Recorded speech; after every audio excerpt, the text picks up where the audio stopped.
bag, sell a bag, smoke a bag, run it up, stuff a Louis bag with a lot of cash. Hit the live bar, rate, try to talk. Do a backseat, hold a lot of air. Big lungs, hold a lot of gas. Big chain, make a hit it mad. Make it rain while I strip it dance. Big bands, got big bands. Get a bag, sell a bag, smoke a bag, run it up, stuff a Louis bag with a lot of cash. Hit the live bar, rate, try to talk. Do a backseat, hold a lot of air. Big lungs, hold a lot of gas. Big chain, make a hit it mad. Make it rain while I strip it dance. Big bands, got big bands. Side boo, she gotta be my boo. Gotta be a fly boo. My dream girl might strip, but I ain't ashamed. I like it. I'ma hit the club and turn it. Throw it up, you earned it. Bottles popping, models watching. I'ma make it all back in the morning. Never tripping though, it's never difficult for me to get some dough. Or hit you, then pass her off like a give and go to my stuff. What's going on, y'all? You're here with international journalist, The Media Prince, and today we're having conversations with this beautiful lady today. First of all, she's a mom first, media personality, TV personality, radio host, author, and now author. I'm like, don't forget that. Danni Starr, ladies and gentlemen. Thank you for having me. How is it handling good. all of those hats? Oh, it's good. It's chaotic, but I function well within chaos, so it works for me. And it completely. seems to be really, really working. Yeah. So take us back. How did you start? In radio and media. So I followed this boy to college. Big mistake. Never follow anybody to college, but I followed this guy to college, and he broke my heart. And so sophomore year of college, I came back home to Minneapolis for the summer and ran into a local media personality named Zany K. And it was at the club, and Zany K was talking to me, and he was like, "What's your name?" And I was like, "Danny." And I never went by Danny. I was Danielle. Like, that was it. And then he was like, "What's your last name?" I was like, "Starr, because I'm born to be a star." And he was like, "You need to be a radio personality." And that's literally how Danni Starr was born. It's no crazy story. It was like in the club talking to a first radio personality. And so he brought me in to do just a couple random commercials, and found out that I was really good at imitating. And like, if he told me to say it a certain way, I could do it perfectly. And so a week later, they had me hosting afternoons with him, and I was like 19 years old, and It was crazy. How was that experience? It was great. Especially because I knew I wanted to be in media, but I was in Minnesota. It's not like there's a million media opportunities. So it was kind of one of those things that chose me, even though I knew I wanted to do it. I had changed my major in college so many times. It was like criminal justice, child education, child development. It was so many different things. And then I settled on communication, and exactly what I wanted to do. Okay. So what have you learned so far from doing the radio experience? That for women, it is not the best experience. That's the truth. It's a male-dominated industry, and it's been very difficult to be a female radio personality because you're labeled so quickly. Mm-hmm. Either you're a bitch because you speak your mind and you're opinionated. Like, I consider myself extremely passionate, right? But a lot of people confuse passion with aggression. It's like you can't be a woman who stands her ground, speaks her mind, and nobody seems to find the word passion for that. It's always, especially being a black woman, it's always, she's aggressive, she's this, she's that. So I've had to find, my own way. And when you're 19, I'm 33 now, I don't give a hell what people think. But at 19, you start in this business at 19, and everyone's picking you apart, and they're saying, "Oh, she's a bitch," or "Oh, she's too opinionated," or "She shares too much." You start to try to figure out a way to please everybody. Mm-hmm. And that was the hardest part for me, was that I tried to please everybody. Now, I don't try to please anybody but myself. If my kids love me and my man loves me, my household is running smoothly, I'm good. Everything else can take a backseat. But it took a really long time to get to that point. And in the beginning, it was all about people pleasing, and I'm too grown for that now. Right. I can't do it. Understandable. And with that, you've become a driving force. A lot of women look up to you. Does that ever feel overwhelming, knowing that so many people now rely on you? Does it always be that? Yes, it does, because I'm a person. I falter. I'm not perfect. I make a lot of mistakes. But what I found is that all the mistakes that I make, or when the days are really rough, or anything is like going in a way that I'm like, oh, I don't know if I can do this anymore, I can't take it, I always get an email from somebody who's like, "Thank you for sharing about postpartum depression," or "Thank you for your stories about divorce," or "Thank you for showing that you can love again after being hurt." And so those things help me really push forward, because I hope all this oversharing ain't for nothing. Right. I hope that by telling my story or telling stories, that it allows other people to tell their stories, because I'm huge on storytelling. I feel like when we open up, it allows other people to open up. It gives them permission to share their stories. And the worst thing in the world is to feel trapped, to feel like you don't have anybody to talk to or to share your stories with. And so for me, it's like I talk all the time, and I tell stories that a lot of people don't tell, and I talk about anxiety, and I talk about these things because, especially as a woman of color, I'm in a position to really help a lot of people, and that comes with an overwhelming weight. But I think the weight of not sharing would be more than actually sharing. So I shared. I like that. And thank you for that. Yeah. Because trust me, it's a lot of girls that I know, even in my family, that can't wait to hear you in the mornings. Yeah. And so just to know that you've been a force to help our community push forward is an honor. Thank you. So how did you navigate into television? Because I know when I first saw you on television, you were creating the scene on Godzilla. Yeah, that was not probably... Okay, so way back in the day, I did a show called Bridezillas. The customer is always right. On Sunday, that day is going to be perfect, and there's nothing in the world I won't do to make that happen. Go! You go! I'm the bride! Oh, this bitch. I'm serious. I am never, ever afraid to speak my mind. You two are going to get choked out. Stop it. Which, that was completely random. I was nannying these two kids at the time, John and Maddie, and this Bridezilla show came on.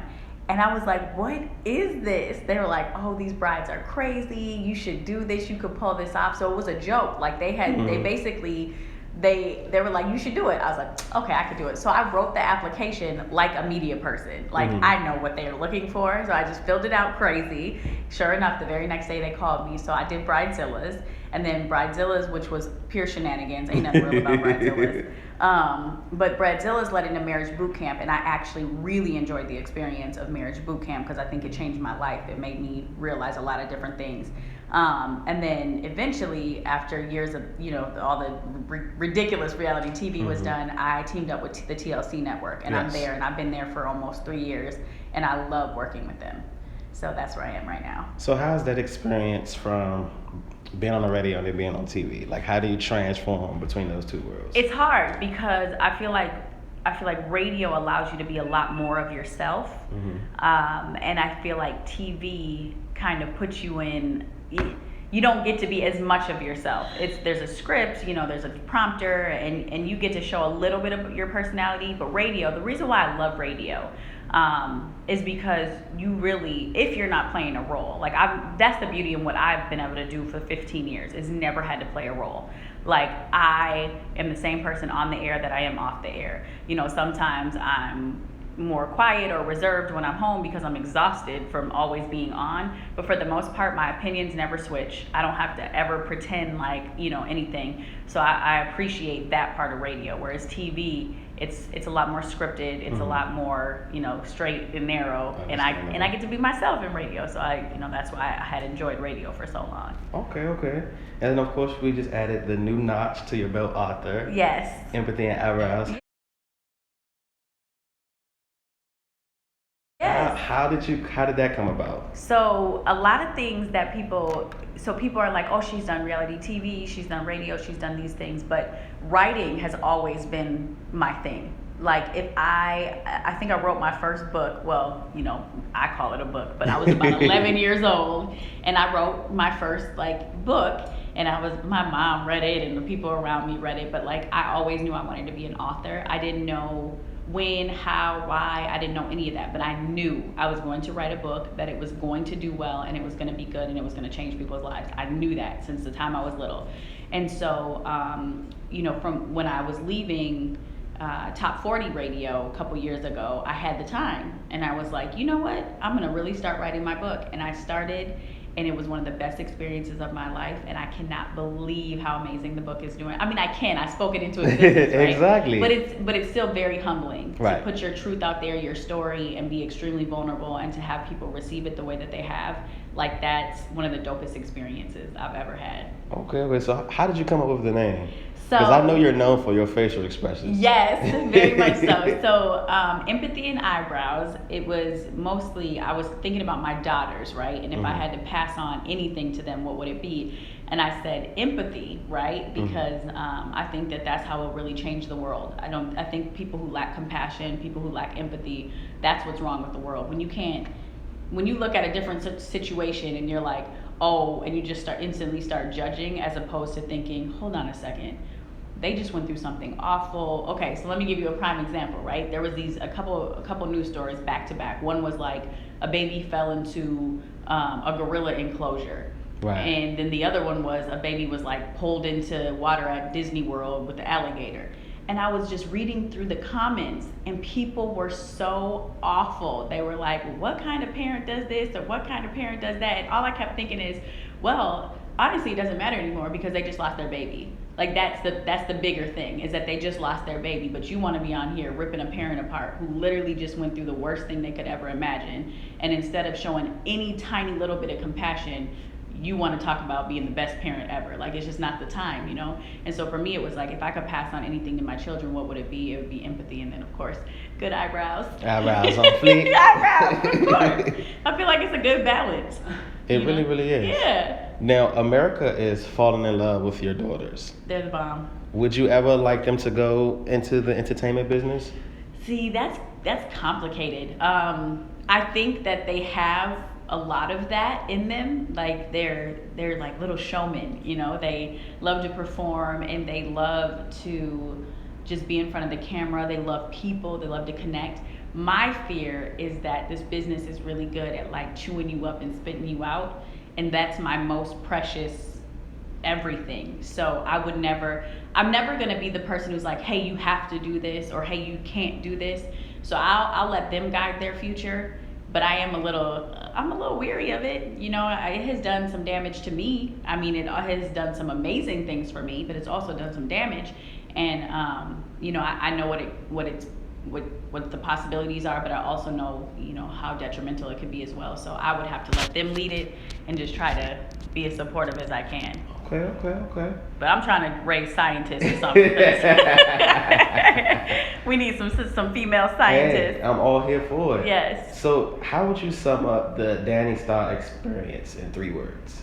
Wow, I don't even know what that means. What does that even mean? Wow, that's hard. I would say in 3 words. Okay, well, what's the Media Prince experience? So I can I need to know what we're talking about here. Okay.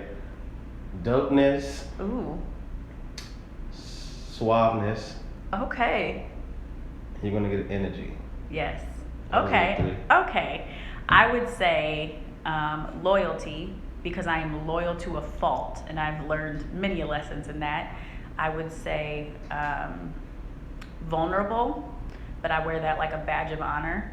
And I would say empath, because I am very connected to people and their energy. Okay. Mm-hmm. So if you had one tip of advice for someone that's watching you and wants to walk in your shoes, what advice would you give them? Walk in your own shoes. Don't walk in anybody else's path. I mean, I feel like you can look up to people, and I feel like you can be inspired by people, but when it comes to creating your own way, you got to walk in your own shoes and walk in your own path, because everybody else done did it their way. This is about you and doing it your way, you know. So I do things my way and they work for me, but what I do is not going to work for everybody. So I would say be the best version of yourself, walk in your own shoes, and create your own path. Straight up. Hey, I hope you guys just was writing all that down. It's cool. You can pause and rewind it. So before I let you go, I'm really excited because I cannot wait to play it. I play this game with each person I interview. It's called Either Or. Okay. And so I know you know your hip hop history and everything. Yes. And we hear you in the mornings. Oh my goodness. So I'm gonna give you 2 artists. Okay. The person you name exists. Their music, everything. The person you don't name never existed. Never made any music, anything. What? So we're gonna see where your head's at. Oh my God. Okay. Tupac or Biggie? Tupac. That was the easiest and fastest in history. There's no question. Okay. There's no question. I'm sorry about Biggie, and I'm sorry that he no longer exists. But I knew you were gonna bring the Tupac Biggie question, and it's just not. Perfect. I'm okay. a Tupac girl for life. Okay. I broke up with the boy because he said F Tupac, and I was like, yeah, this ain't gonna work out. Okay, It's well, not I hope. serious. Don't ask about Oh, he knows better. Okay, Jay-Z or Nas? Ooh. I would say by Nas, so I'm gonna roll with Jay. Jay-Z, okay. Only because if we take Jay-Z out of the existence, we are hurting Beyonce, and I'm not here for that. Okay. So I'm not about to hurt Beyonce's feelings. You crazy? You tried it. Okay. Yeah, we definitely don't want the Beehive. No. We definitely don't need them. Okay. J. Cole or Eminem? Ooh. Listen, I'm an M fan, like a real deal Eminem fan, but there's no way I'm going to take away the existence of J. Cole, so Eminem's gotta go. Okay. Kendrick Lamar or Drake? Ooh. I love this. This is awful. Okay. We don't have like a save? Like I can't save both of them at this point? Like, only for you, I could do a Danni Starr save. Okay, because this is one that I don't feel like I could pick. Because I'll explain. As a black 33-year-old woman, I feel like Drake gets me. Okay? I feel like he gets us educated. Drake gets us. But Kendrick is woke. And I love yes, I'm going to save both of them. I'm going to make my own rules, and I'm going to save Drake and Kendrick Lamar. Okay. Andre 3000 or Common? This is some bullshit. Okay, oh,